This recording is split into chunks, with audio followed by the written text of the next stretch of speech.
That's Raymond Chan from Morgans. Okay, Aspen Medical is regarded as one of the most reliable medical operators when the big you-know-what hits the fan. This is a local company, or a Canberra-based company, that has been employed by international governments to manage some of the great dramas of humanity, including the Ebola crisis. To explain how Aspen Medical became such a huge player in such catastrophes around the world, we have the co-executive chairman, Glenn Keys. Glenn, thanks for joining us. It's great to be here, Peter. Now, mate, I should confess to the audience, I heard you speak in Bega when I was down there emceeing a conference down there, and there wasn't a dry eye in the house when you were speaking, mate. So let's just try and get my audience crying as well. Where did the idea of Aspen Medical come from? It started back in the UK, just back in 2003, when my business partner now and I are mates who's been through school together. We're in England, and we saw that the English government was going to completely revolutionise how healthcare is delivered, and they were really needing people to come in and look for complete solutions, how they could tie together project management, risk management, all the people, the equipment, to produce not only a great solution but a cost-effective solution. And we started there, and we haven't looked back. But why did you think you had the skills to coordinate the kinds of things you did with Ebola? Where were you based with the Ebola crisis? Well, we'd already been invited into Africa by one of the oil and gas companies we do work for, into Monrovia in Liberia, to set up a clinic and run and support them. 6 weeks later, Ebola broke out. So we were already on the ground watching this grow and develop. We'd already put in place infection control procedures. We do quite a lot of work in the US as well, and we responding to a tender for the US government.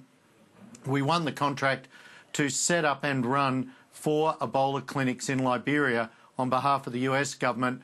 We then won the contract for the Australian government, and then later on we took over 2 clinics for the British government in Sierra Leone. So we ended up in multiple sites across Liberia and Sierra Leone, running up to 7 centres at one time. So how many people can be under your umbrella at any one time when you are actually managing a crisis? Look, it could be hundreds and hundreds of people. I mean, we had over 1,000 staff across that period, 200 expats, 800 Africans that we recruited across the country, trained and brought in to do really, really critical work that was absolutely important. But also, I think your audience needs to understand that this is a fatal disease. I mean, some of the other agencies had so many people of their own staff infected and died with Ebola. We didn't have one single infection, or obviously one death, across the 1,000 staff we had. So project management and risk management, you know, keeping an eye on what those key outcomes are, not just for our patients but our staff and customers, is a key part of what we do. But what is your competitive edge then? Because clearly that is one of your major ones. One is that international governments and local governments see you as a group that can pull off these things, but to do it without any infection, without any loss of life to your team, how come? How come you get it right? Look, I think you've gone to the nub of the issue there, Peter. It's around an incredibly tight project management, risk management and operational management. We sit down and we look at all of the risk management aspects. We're looking at what could go wrong in delivery, in staff, in consumables, in facilities. We go through all of those risk areas, we develop mitigators, and then we implement those as part of our delivery. And we work really, really closely with customers, and it's those customers that we get the very best results on.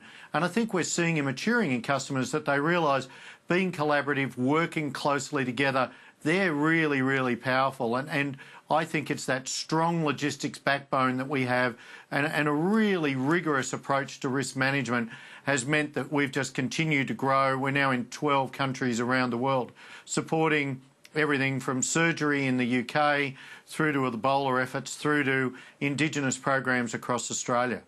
Glenn, you must have at times wrestled with the question, we're growing greatly, we need capital. Have you considered listing? And if you have and you haven't done it, why not?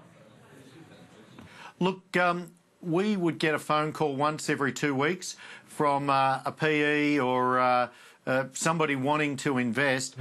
We've got no debt. We've continued to grow. We've got that risk management approach that we apply to projects, we apply to our company as well. We apply to our operations. So we've grown organically. We've made some small acquisitions as we've grown.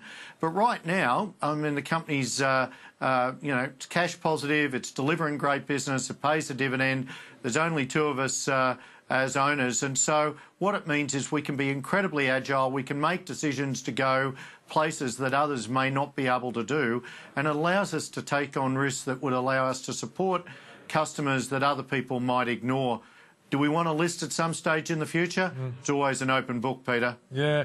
Tell me this, what was your background that gave you this capacity to not only organise your company, but organise the kinds of projects that you get thrown right in the middle of? So the background for both Andrew Walker, my business partner, and myself is we're both ex-military. So we've both got a lot of background in planning, operational delivery. My background is I did engineering, first mechanical engineering, then I did aeronautical engineering, and then I went to test pilot school to do flight test engineering. And so a lot of my background is logistics, planning and delivery. So Andrew's medical background, my logistics background, I think has been the absolute backbone of what we've delivered. And the staff we've hired who work for us in some incredibly challenging environments, a lot of them come from those environments, not all, but we really look for the skills of people who can work independently, make the right decisions and be really calm under pressure. No, it's a fantastic story. If people want to get a handle on what you guys do, what is the website, mate? It's just www.aspenmedical.com.au. Yeah. And we're operating around the world, everything from, as I said, Indigenous health and right through to supporting surgery in major cities. Yeah, and clearly you work with corporations as well. Oh, look, nearly all of the major resource sector companies are our customers. We've got logistics companies that we support, construction companies, as well as fantastic programs like a lot of our disaster management and humanitarian assistance projects. Okay. So doing development in the Pacific and in Africa and Asia. Well, that's a great story, Glenn. I know you're an important wheel in the Canberra business community as well. So thanks for joining us on the show. Thanks, Peter. Have a good night.